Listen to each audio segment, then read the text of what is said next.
we want to know we have a clear objective. So like, what is your goal at the end of the call, right? Of the strategy call. You need to, like I said, get them, as I was getting into, is you need to get them on a contract. You need to get them to give you money. So it's like, I kind of look at like, what's the lowest barrier to entry offer you can make them to get them committed, to get them on the hook, right? Right. And I was just suggesting from my experience in your kind of line of work is like, how about you get them on like something around a $200 low cost retainer. That was my suggestion. So $200, $300, $250, whatever. Because then you know your time's not wasted to continue to talk to them. So what I would do for you, being graphic designer, is at the end of the call, I want them to give me like $200. Right. And the $200, you know, whatever your hourly rate is, maybe, what's your hourly rate? $100? Well, we decided to go with the value thing. And so we never got, we started out with $65 an hour, and then you know, it's saying that was too low. I really struggle with that. So I was doing more of a value thing where I would just figure out how many hours it would take me. Maybe 80, but I don't think I'd go above 80.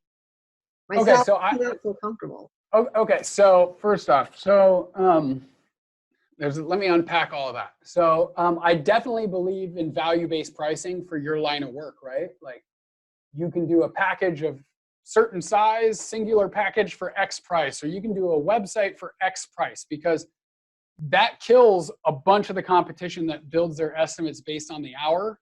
Because estimates built based on the hour then have the question of like, well, what if we go over, right? The client's always going to ask that question. But if you can tell them, hey, I'll design your website for, you know, $5,000. Well, they know for $5,000 they're going to get a website design, right? And so that has, and again, this comes back to a lot of stuff that I've been talking about having a quantified end result, right? Like the customer knows what they're going to get for the money. And that's so important. That'll really boost your close rate. But you still need an hourly rate to base your work off of, okay? And it's like, remember that as a freelancer, as a single person team, you can only earn, you know, the most you're gonna be able to, out of a 40-hour work week, only a third of that, you know, are you going to be able to spend doing design work, because the other third is in business management and client management and all the unbillable. Let's say you spend 15 hours a week doing design work where you're actually billing people, okay? Now let's times that by $80, which makes you nervous. That's $1,200 a week billable times 4 weeks. That's $4,800. Let's say, as a business owner, you're going to give Uncle Sam a third of that. Okay. So that means each month you'll make $3,200. Okay. Now let's times that by 12 months. That means Darla, independent business owner, billing $80 an hour, will take home $38,000, $38,400. That is depressing. That is a depressing amount of money. That is barely a living wage in this country. Right. Okay. But let's look at what we've done with your marketing. We have positioned you as a specialist in the field of food and beverage design. That means you can charge more and still beat out all those generic graphic designers that don't know anything about packaging design. Somebody would be willing to pay you more because you're a specialist in what you do over everyone else, because you're a specialist, because you know more about what you're doing. They're going to get more for their money. And that's not just perception. I mean, generally that's fact, right? Well, but I'm learning, but I'm not, I don't know. See, I guess I have a hard time with what you call an expert and what I call an expert. Well, let me just say, you're never an expert until you call yourself one. And I'll remind you, because I'm just going to call it how I see it, is you lack self-confidence, is you've been working in food and beverage design in real life with real clients, and you've been working specifically in this now for almost a year. Right. So do you not believe that you have more experience in food and beverage design than most generic graphic designers?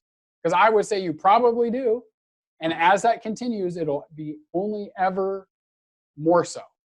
Okay. Mm. So you got to give yourself credit where credit's due. Okay. And you can't live on $38,000 a year being a self-employed entrepreneur, a specialist in the field of food and beverage graphic designer. And if you are crushing it 40 hours a week, clients lined up back to back to make $38,000, because that doesn't even include your ad costs. Right. Because let's just say you spend $38,000, but you spend $20 a day in advertising. Okay, times 365 days a year. Okay, that's $7,300.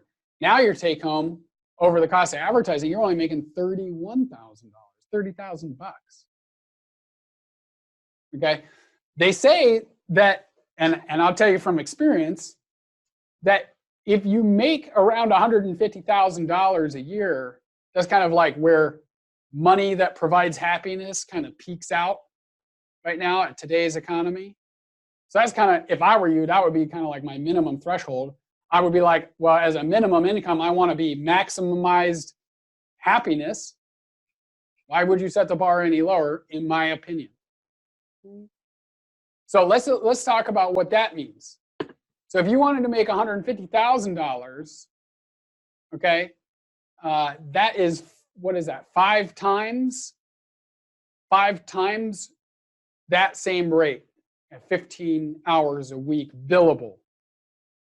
Okay. That's $400 an hour. I know you think that's crazy, but I promise you there's a graphic designer out there charging $400 an hour. Now, do I think it will be hard for you to bill that and acquire customers? Yeah, because I just know the industry enough where there's a certain barrier to entry that you want. You don't want to be cheaper than other people, because you don't want to attract clients who are hiring you because you're cheaper. So let's just say, what do general graphic designers charge? Well, I already know they charge anywhere from $35 on the super low end, which if you're charging $35 an hour, I hope you're like a college student, versus $85, $95 an hour on the upper end of generic freelance graphic designers. So if I were you, I would either want to be somewhere between about 85 and 120, but knowing where $85 an hour puts you, I would be closer to 120. Because at least 120, that puts you closer to like maybe the, what, $40,000, $50,000 a year income at 15 hours a week billable. So I would kind of be like, that's kind of like a minimum threshold. That's like a minimum threshold. But see, this is where, in all honesty, you should be having conversations about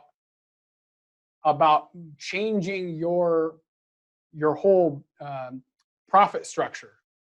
Because as long as it's up to Darla's time and Darla's hours to generate revenue in your business for Relish Creative, it's gonna be hard for you to hit 6 figures. Like Darla doing graphic design work and being the sole employee and everything, the end all be all for Relish Creative is difficult. So let me just talk about some things that you could do. See, now a lot of people fail at business. Shanda, you might like this. A lot of people fail at business because we're not taught entrepreneurship or how to run a business in general education and high school. And only certain people even go into business management programs in college. And even those programs are built for becoming an executive team member at a major corporation. Okay? They don't teach you how to be an entrepreneur pretty much anywhere.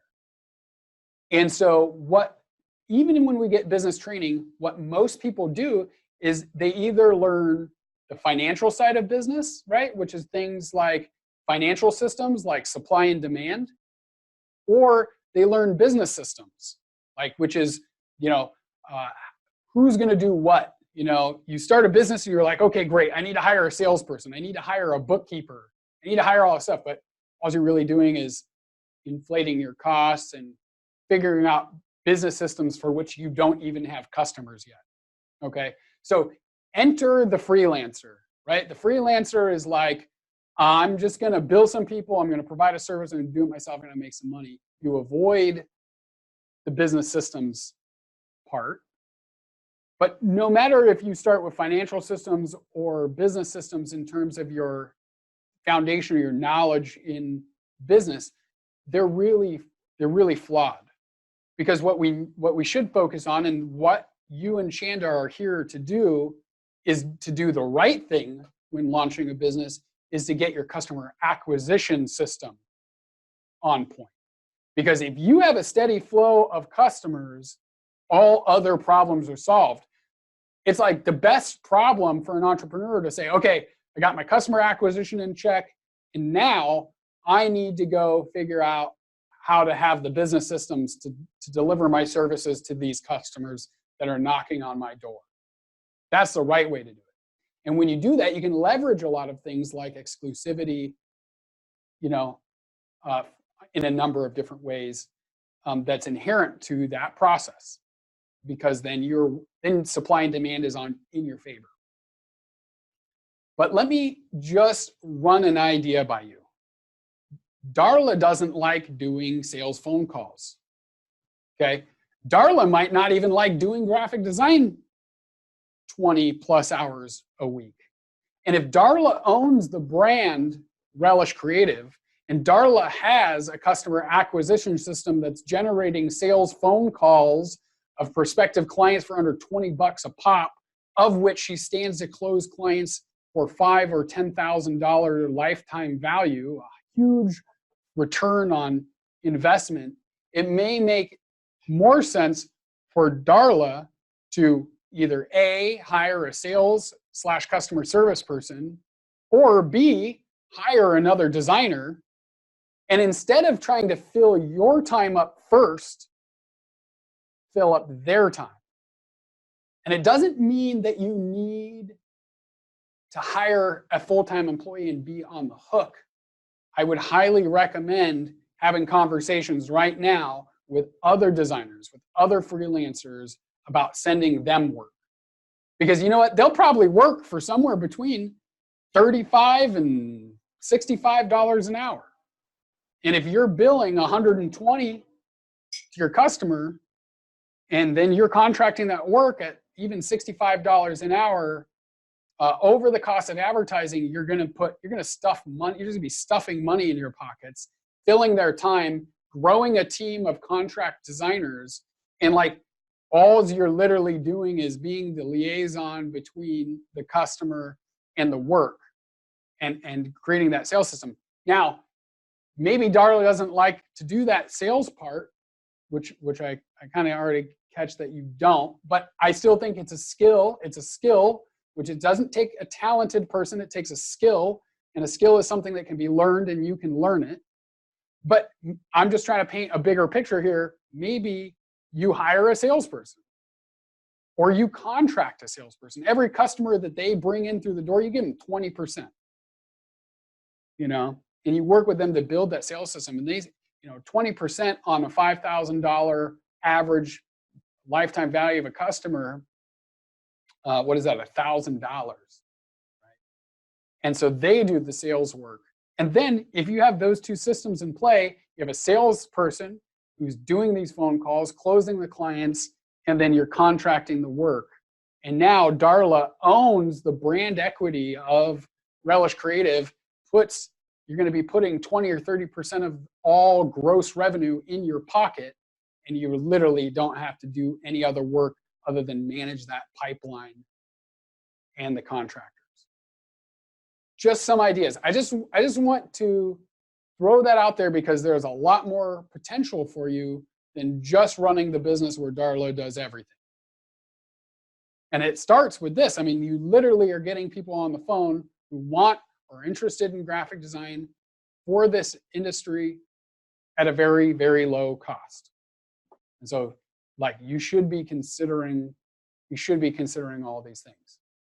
But let's go back to what we were talking about, because right now you're building that customer acquisition system. You have to charge more than the generic service provider. Okay, so let's just say the generic service provider charges $80 an hour. In order for you to say, I am a specialist and you're hiring me for a specific set of expertise, you need to charge more than the average. Because otherwise, why would I believe that you're a specialist in food and beverage, but you're charging $60 an hour? It's like, leave me head scratching. If you were gonna build a $500,000 house, if you're gonna build this amazing house, like, you're not gonna go to the cheapest contractor on the planet. And if you wanted a very specific house, like maybe you want a timber frame construction, you're not gonna go. You would expect somebody who has a portfolio or specializes in this area to pay a bit of a premium for them. And if they're not saying that they are charging a premium, it's going to raise just as many objections as it answers. And if you're still undercharging, you will end up just with the crappier clients who are expecting a lot who don't want to pay anything. You were like incorrectly pre-qualify people so that you get the cheapskates. So it's like, I'm trying to give you that information because this is a situation where it's not just a lack of confidence. It will be like your lack of confidence will manifest itself into you having shitty clients and hating the work, and that's not going to do anything to further boost your confidence in your job or your skill or your business. And it'll probably have, and I see a lot of people go out of business because of that. They throw in the towel because they, you know what, F this. I hate dealing with clients. I hate selling. I hate closing new contracts. Clients are a pain in the ass. And that's where that can lead, you know? And so, again, what should I be? You already should have started back in the beginning. Yeah. So going back to customer acquisition,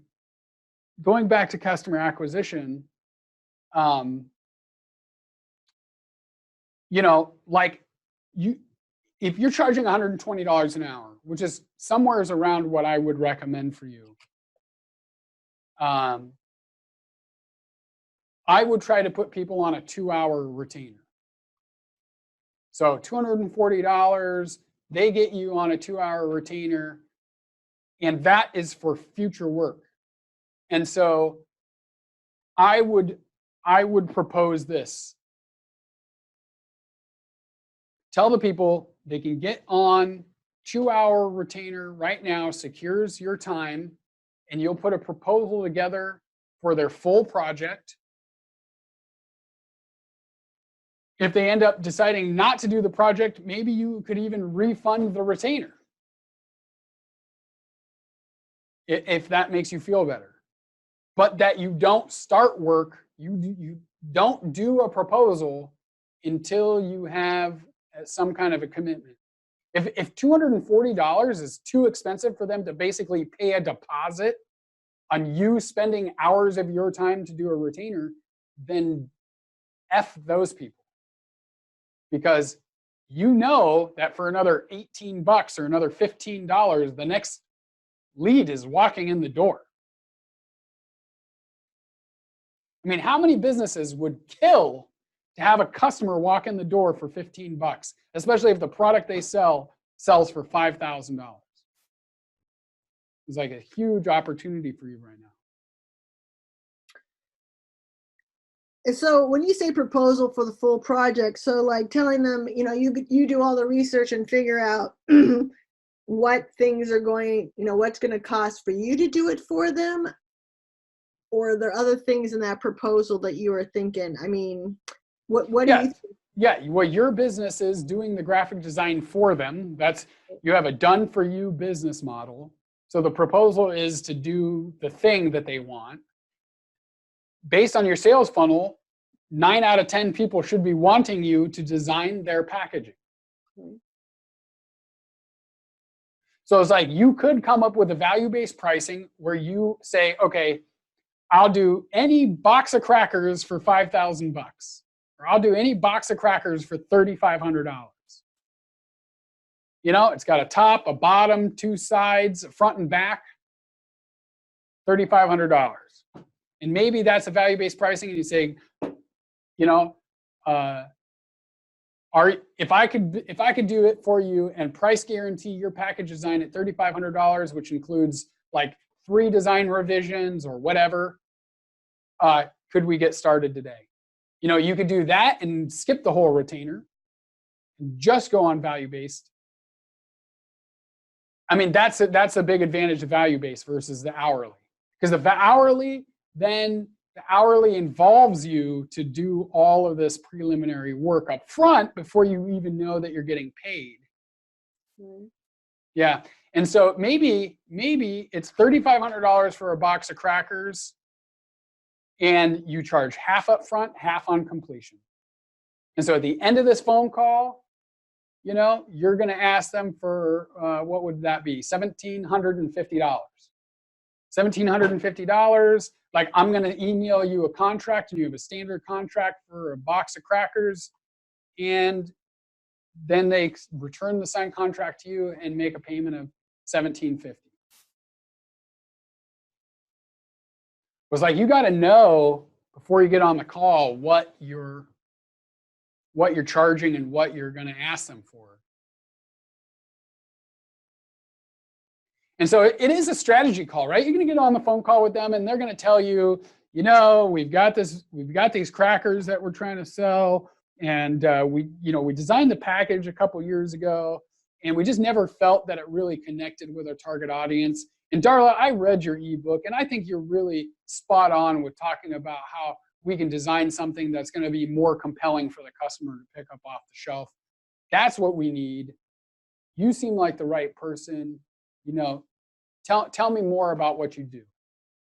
As like the strategy call is more or less you telling them how they can start and engage with business and what that looks like. So on the call, you're saying things like, okay, great. Well, usually a box of crackers takes me 8 weeks to design. We really want to do this or that. Or maybe you're asking them questions about the product. Tell me about how your product failed you before. They're like, I don't even know. Maybe you're like, hey, show me your crackers. Because maybe instead of a phone call, maybe if that's the kind of presentation that you have, sales call with your customers, you need to be getting them on a Zoom call instead of a phone call. But ultimately, you're informing them, you're building trust, credibility, and rapport, informing them of how to engage with you.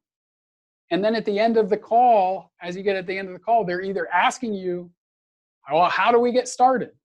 Or you're presenting them with a pre-close question. Like, if I could do this for you, could we get started today? Or, what type of payment would you like to do? I can take a credit card over the phone and I can get your work scheduled right away. Or, and they might say, you know what, I'm not ready yet. I have to talk to my business partner about allocating funds. And then, I might be able to get started in a month or two.